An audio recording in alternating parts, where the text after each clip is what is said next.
Well, good evening, everybody. We would like to thank you all for attending tonight's Zoom discussion as part of our Community Expo virtual sessions. All right, so for tonight, we will be hearing from our community partners about tonight's topic, nonprofit resources, and how they could be beneficial to your family. So let us first welcome all of our partners who are volunteering their time tonight.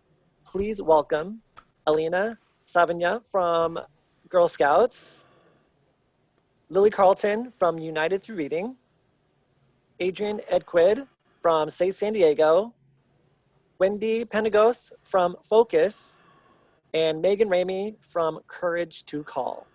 Let's give all of them a clap. Thank you so much for being our speakers for tonight. Well, my spiel is done, so let's go ahead and get started. Are we ready? So let's go ahead and first get started with Elena from Girl Scouts. Elena, take it away. Awesome. Thank you, Anthony. Good evening, everybody. My name is Elena Savignano, and I am a membership specialist at Girl Scouts San Diego. Girl Scouts is a national nonprofit organization whose mission for over a century has been to build girls of courage, confidence, and character who make the world a better place. We offer tried and true programming and a supportive sisterhood that encourages girls in TK through 12th grade to try new things, build new friendships, and develop a strong sense of self. And as a military family, you may be no stranger to relocating. And no matter where in the country or the world your service takes you, Girl Scouts is here as a resource for you, as we are a national and global organization. So what do Girl Scouts do? So everything that a Girl Scout does is centered around our 4 pillars, which you can see here: STEM, the outdoors, development of life skills, and entrepreneurship. Our activities are designed to meet your girl where she's at now and to also grow along with her. And Girl Scouts is girl-led, which means that alongside all of our helpful volunteers, girls get to decide what they're interested in and what they'll do together. And all of our badge activities, of which you can see an example, Girl Scouts Gives Back, feature cooperative learning and highlight learning by doing. And we have a patch and badge for almost anything. Here in San Diego, Girl Scouts have participated in Earth Day events in Balboa Park, organized and facilitated beach cleanups, donated millions of packages of Girl Scout cookies to troops overseas, and most recently hosted an exhibit at the Midway, and Girl Scouts in uniform got free admission to this event. Next slide, please. So ways to participate in our program. So we really aim to offer flexible programming so that Girl Scouts can fit into your life and your schedule, whatever that means for you. Girls can participate in a troop, which is a group of at least 5 girls that do activities together. Troops are volunteer-led and they have various meeting schedules. So you can see troop options by visiting the URL at the bottom of this page, sdgirlscouts.org/discover, and see what options might work for you. And Girl Scout membership is $25 a year. We do offer financial assistance to cover that cost. You can use your Girl Scout membership to, like I said, participate in troop activities, but also to participate in different events hosted by Girl Scouts San Diego or our 100+ community partners. You can attend Girl Scout Camp, which went live on Monday. So if you're interested in day camp or resident camp, you can check that out. And you can also be a Girl Scout as an independently registered member. And that's a girl who completes Girl Scout activities and badges on a timeline that works best for you. And the best part is when you join Girl Scouts, you join a network of millions of girls and alums. So you have a great network to connect with wherever in the world that you are. And you don't even have to have a girl to be involved with Girl Scouts. We are always looking for volunteers. As a Girl Scout volunteer, you can connect with your community, earn community service hours, and set up girls up for a lifetime of leadership, adventure, and success. Next slide, please.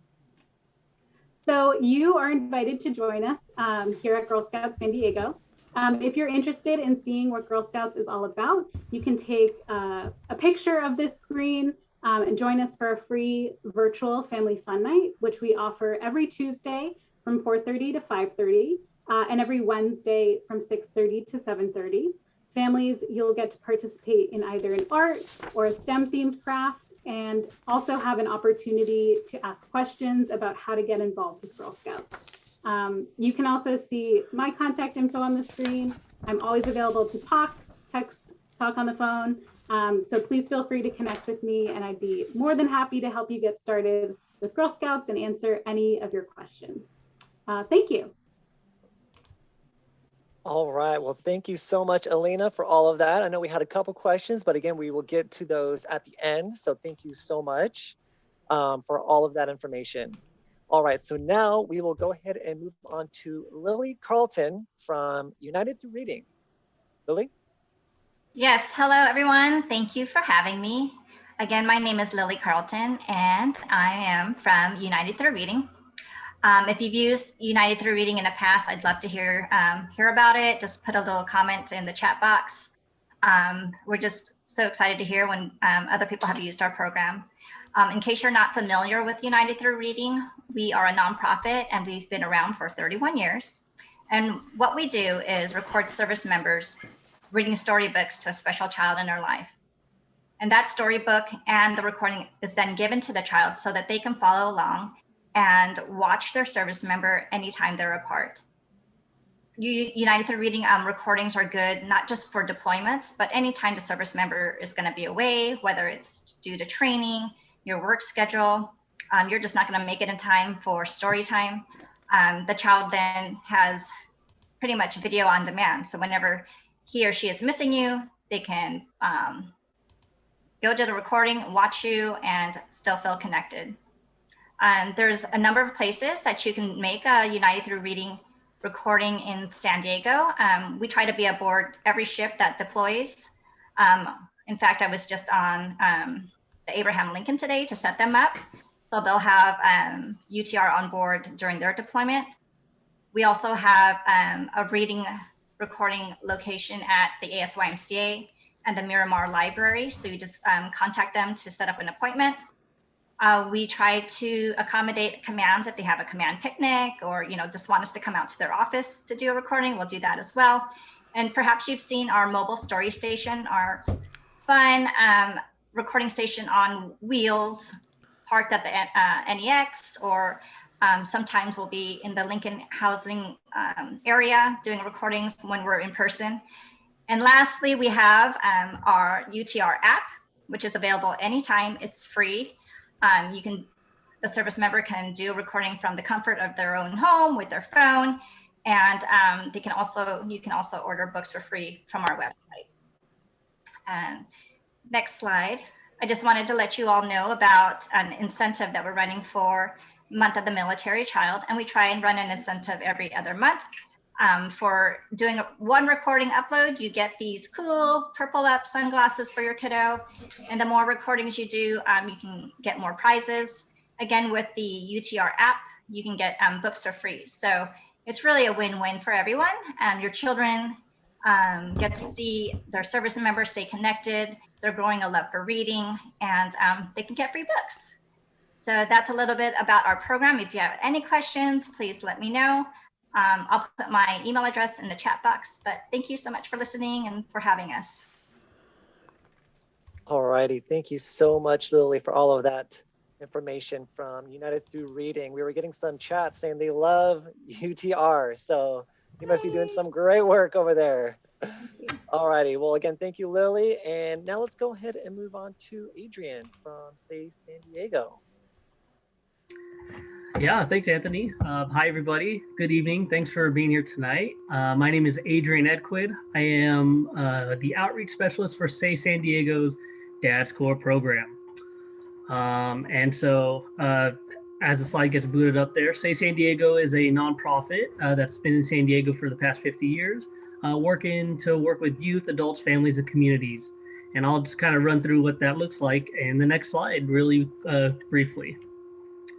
So, this is one of those things that we've definitely been figuring out too, is in all these different engagements, whether it is Dad's Core, which is parent workshops, or maybe our resource centers or collaboratives, we are trying to figure out how to engage families and give them information that they need online. And these are just a lot of these different focuses that Say San Diego does, 30 programs spread out over these 3 units. Next slide, please. So going into a few of those, for example, for families that might be considering transition out of the military or retirement, one of the things that we do as the community engagement is bringing in partners that work in these spaces, that work in the spaces of financial planning, work in the spaces of VA benefits, and bringing them together to provide a free workshop, an informational workshop to help kind of plan out what that looks like. These happen in day and evening formats. You hear it straight from the horse's mouth per se. So you're hearing it from the individuals that work in these spaces to give you the information you need. Another example is us spreading community information, like through parent teenager forums, like this What I Wish My Parents Knew. And these are just done like with everything nowadays virtually, that you can find their past topics on YouTube, focusing on topics that youth want you as parents to know. Things like online safety, leadership, how to foster your kids' leadership and involvement in clubs. And then, as a final note, also spreading information about community programs through our Military Family Collaborative, which has monthly informational sessions that happen every 4th Friday. You can find it on their Facebook page, talking about, like you see here, in January, achieving work-life balance. This past month was about Month of the Military Child. So bringing in a lot of great organizations that celebrate that and what they're offering. And yeah, just trying to connect families as best as possible in San Diego. Lastly, if you have any other questions about those programs, what we offer and what we do, you have my contact information there. We have all our social media and websites. And the only thing I really want to talk about for sure is Dad's Core. And if that's like a free parent workshop, that right now we're doing it all through Zoom, like with everything else. So it's really easy to access these things from the comforts of your couch, phone, tablet, etc. So thanks. I appreciate the time to be in front of you today, and we'll answer some questions at the end. Thanks all. All right, thank you so much, Adrian. All right, so let's go ahead and move on to Wendy from Focus. Thank you. Hi, good evening, everybody. My name is Wendy Panagos, and I'm the site director for the Focus program. Focus stands for Families Overcoming Under Stress. So we are a resilience training program for military couples and families. The program is free for everybody. It's a DoD funded program. And there's my little slide. So locally, I oversee the offices at Naval Base San Diego on 32nd Street and also at MCRD. We also have offices in Coronado, Miramar, and at Camp Pendleton here locally in San Diego.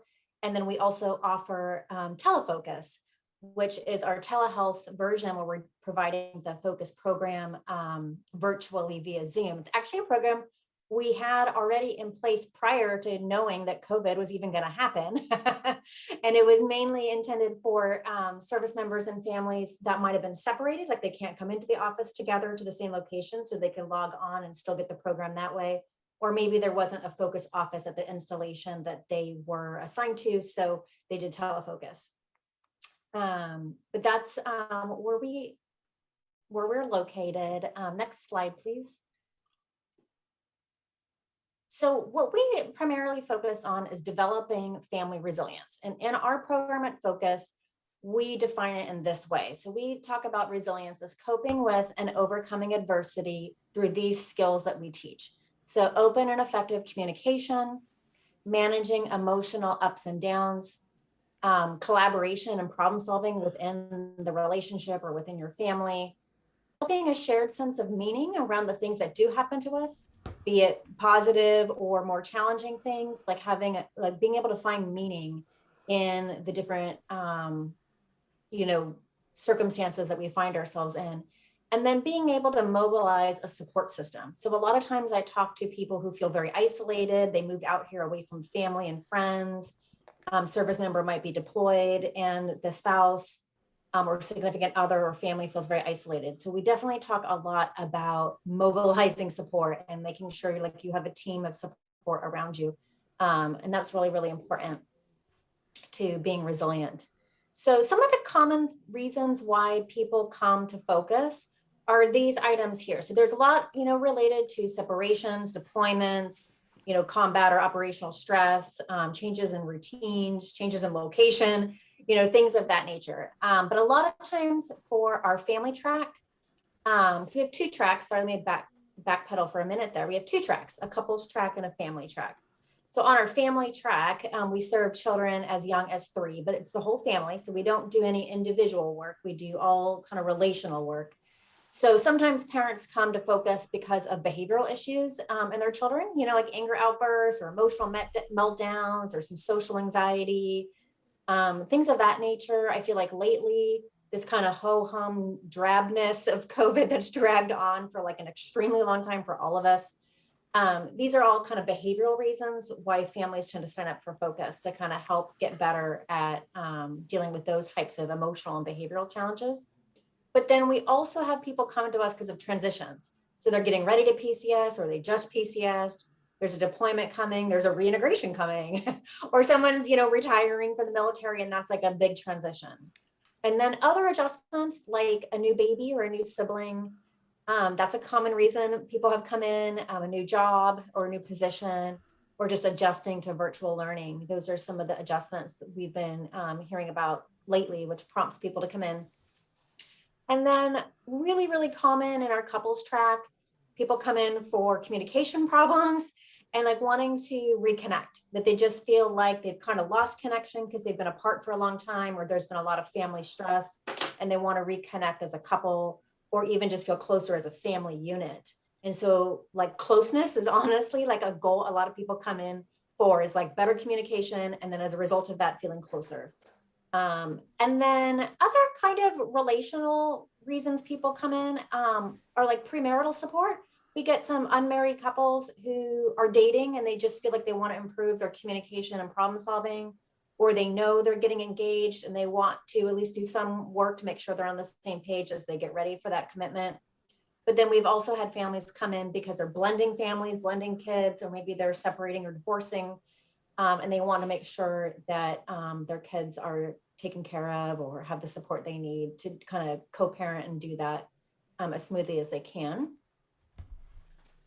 So this little graphic here is like a cute little graphic of like what our skills look like. So every couple and family gets training on managing feelings or some kind of emotional regulation, stress management for adults. But for kids, managing feelings, naming how they feel, and then being able to cope with or manage the more difficult feelings. We talk about setting goals. If we set a goal the very first week that couples and families join the program, I like to have a really clear goal on what we're working on, because the program itself is short-term in nature. So there's only 6 to 8 sessions. So I want to be clear on what we're getting at. So each week we're making sure that we're progress. And then at the end, when you graduate the program, I want to make sure there's still goals moving forward for after the program. Communication is another major skill that we work on for couples and families, really being able to learn assertive communication. And that kind of goes hand in hand with problem solving a lot of times, is like being able to brainstorm solutions, come up with a strategy for solutions, hearing each other's perspectives around different things so that we can incorporate everybody's point of view in solving a problem. And then lastly, the coping with stress and deployment related reminders. Like sometimes like a deployment's coming up and people have a lot of anxiety about it because the last deployment didn't go so well. So we kind of talk about how to prepare for that. Next slide. Like I mentioned earlier, so we are offering Telefocus. Primarily, that's like the bulk of what we're doing right now because of COVID and the different, restrictions and so forth. But like I said earlier, we actually already had Telefocus in place. It's just we've expanded it substantially because of COVID. But you're welcome to participate through Telefocus. It's really easy. Again, 6 to 8 sessions. So 6 sessions typically for couples, 8 sessions for families. And for those of you that might be curious about Focus, but you're not sure if it's the right fit for you or the right fit right now, we offer like these free consultations to families. So like you'll meet one-on-one on Zoom with one of the resilience trainers, and then we can kind of talk about what's going on and what you're interested in and see, okay, is Focus a good fit? And if not, like, we can help you find some referrals to other resources that might be a better fit. So the consultation is like a really easy way to just kind of get your foot in the door and see if you like it or not. And we're always happy to meet you. We offer kind of after work, after school hours too. Like very commonly, people are coming in at 4 or 5 o'clock, sometimes 5:30. We try not to work much later than say 6:30 or 7, because I feel like people are tired and hungry. But we are really try to be as flexible as we can so everybody can participate.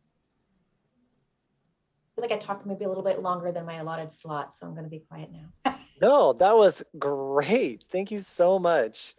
We really appreciate it. Again, been looking at the chat, a lot of love to Focus. So you guys must be doing a wonderful job over there. So thank you so much for all of that information.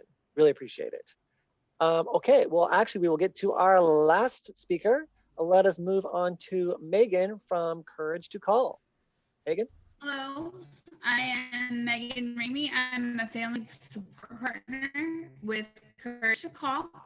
I'm also an active duty military spouse. Courage to Call provides resource and referral services. We provide ongoing case management support with one of our navigators or family support partner like myself. We serve active duty veterans and their families. It doesn't matter how long you've been in, it doesn't matter discharge. We will help you out from day one until end of life. All Courage to Call staff are military affiliated, either veterans themselves or military spouses like me. We do have our 24/7 call line. All you have to remember for that is 211 option 4, and that's going to take you straight to a veteran peer navigator. And they're going to be your first line of resources, to make sure that you're getting the help and what you need right away. And then if there's, a little bit more details and stuff that's needed, then you'll be referred over to us. But we are all Courage to Call. We provide services like housing navigation. We can help with deployment, food resources. A lot of you guys might know Courage to Call from the food distributions that are held twice a month, and that's on the first and third Saturday of each month. Our next one is May 8th, and we've been, like last month, we gave out books.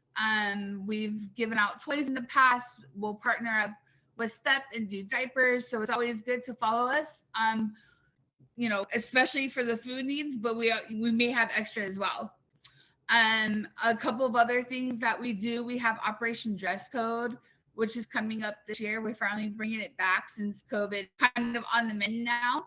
And what Operation Dress Code is we have a huge day where transitioning women veterans can come and shop for new jobs, for new employment. So definitely, check us out. We have a lot of resources. We're starting spouses groups. So, we always like to say life happens and we're there when it does. So keep us in your back pocket, and I hope to see you guys out in the food distribution too. All right. Well, thank you so much, Megan. Really appreciate it. All righty. So a couple questions here. One of these was directed to Girl Scouts, but I think this one can go across the board. Someone asked, how do you volunteer? First turn's Girl Scouts, but yeah, we, like I said, are always looking for volunteers to come help lead program. We have short-term volunteer opportunities as well as long-term volunteer opportunities, such as leading a troop. If you're interested in volunteering with Girl Scouts, I will put in the best email. You can just reach out and say, hi, I'm interested in volunteering.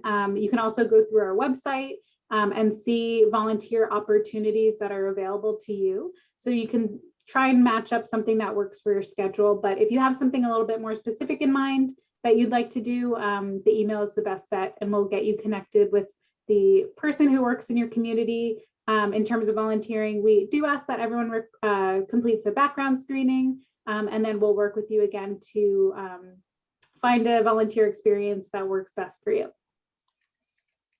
Great, thank you. So is your email the best, or is there a different email, like a different person to connect for volunteer work?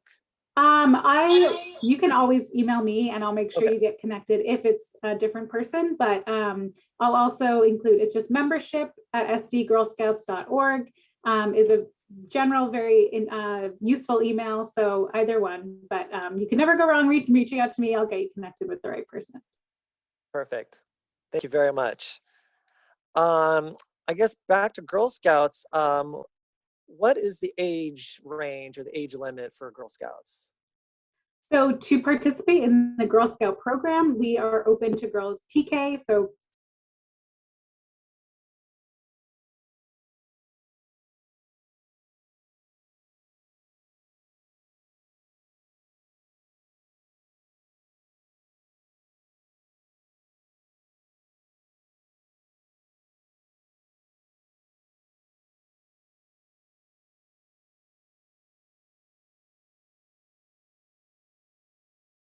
Is there a best age or appropriate age for children to be involved with the program for Focus? So we take kids as young as 3 up to 18, although we've also had adult children in the program too. I would say the kids who are 3 and 4 who are in the program, we have what we call an early childhood track. It's a little bit abbreviated and it's very heavily focused on parenting skills, because the 3 and 4-year-olds can only take in like so much, information or whatever. So many skills. So we definitely work on the emotional regulation and coping skills and communication, but it's definitely at a much younger, skill level. Kids who are school aged, I think they're a little bit more used to participating, and particularly now that things are virtual, like much more able to like sit in front of a screen for a little bit longer than a 3 or 4-year-old could. But truthfully, we see kids as young as 3 and up to 18. And it's a family level program. So we wouldn't sign up just the kids alone without the parents. Okay, great, thank you. All right, so someone had a question for Safe San Diego. Do you have programs specific for teenagers? Yeah, so I'll start with the caveat that with COVID, things are kind of up in the air right now with what that looks like in terms of engagement. But now with that being said, I think that what I wish my parents knew is one of the best ways for teenagers and parents to engage, honestly, as while they're still trying to figure out what it looks like with people transitioning back to school, those kind of planning meetings, those of what kind of topics do we need to talk about, who needs to be in the room, what do youth want parents to know, sort of thing. I mean, those happen in monthly planning meetings, and they do these these forums quarterly. So you can be a youth, you can be a parent, you can be, if you're an organization, you can be part of that conversation and planning of what that looks like. And so those what I wish my parents knew is just one of those ways of the military family collaborative engaging with parents and teams and organizations to collaborate together to bring something out that people want to know about, because they're the ones coming up with it. In terms of other teen programming, there are local community centers at Sarah High School. We're also in Murphy Canyon near the Popeyes, if you're in that area. And so, I mean, just once again, though, because of, we're still transitioning back to in-person, is really the best way to contact us to engage in those ways is online, email. So that actually brings up another question, and this could be to all organizations. Does your organization have a certain plan as we strive to get back to normalcy, or as things kind of are starting to open up? So like with, say, San Diego, you said, obviously COVID has affected, especially these team programs. Is there a plan currently, or like a timeline for these team programs, or opening back up, or? Yeah, so right now, as an organization, SAY is being really cautious of how we open back to in-person services. But because we have been operating virtually for the past year, basically, you can still really connect with us from anywhere, whether it is through the Dad's Core workshops or the What I Wish My Parents Knew forums. And then there was a question I saw earlier about like the spouse transition workshops. Those are all online as well. And yeah, so I mean, it's all virtual right now, and we're keeping an eye how things open up. Okay, great.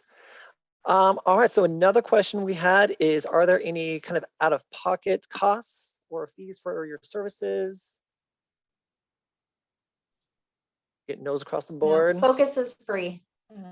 Perfect, we don't have any perfect. fees. Free is Always what I hear. nice. Perfect, Production call is free as well. great. And for UTR, United Through Reading, do you do anything specific for like military schools?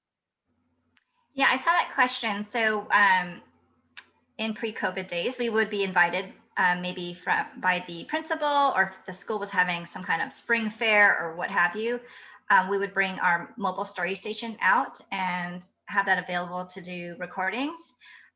We are trying to follow all, the CDC recommended protocols. We spray everything down. So we are using our mobile story station to do recordings. In fact, we're doing some at the CDC at NASNY on Friday. It's a sign-up event.